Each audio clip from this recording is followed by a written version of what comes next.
maaso omufiiridde abantu abasoba mu 200.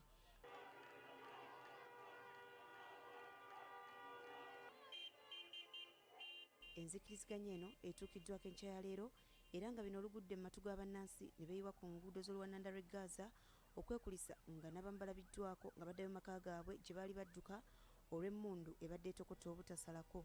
Kyokka wadde ng'okulwanagana kuyimiriziddwa, wabula bakambwe ba Hamas bategeeza ng'emikono gyabwe bwe kyali ku mmanduso nga singa banaddamu okukyokozebwa mu ngeri yonna tebajja kulonzalonza okuggyako okwerwanako.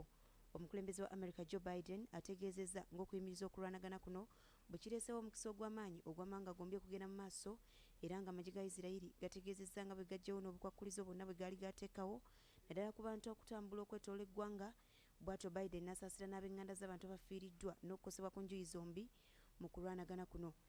I believe the Palestinians and Israelis equally deserve to live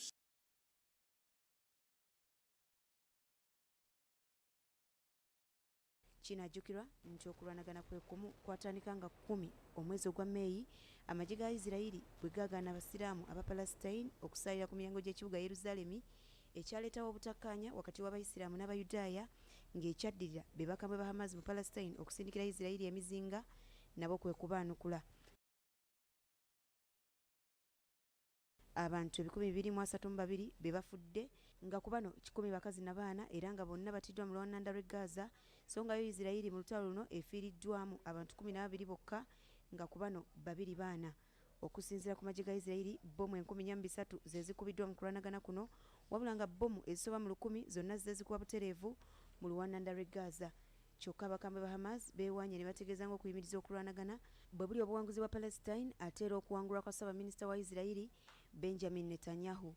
Okulwanagana kuno ekuggweredde ng'ebintu ebiwerako byonooneddwa naddala mu Palestine okuli n'ennyumba ezisoba mu 5 wadde nga Isirayiri tefiiriddwa nnyumba n'emu era nga wano omukulembeze wa America Joe Biden wasinzidde n'ategeeza nga bagenda okukwataganira wamu n'ekibiina ky'amawanga magatte okulaba nga bawaayo obuyambi bwonna obwetaagisa eri Palestine naddala mu lwananda lw'e Gaza ewasinze okukosebwa.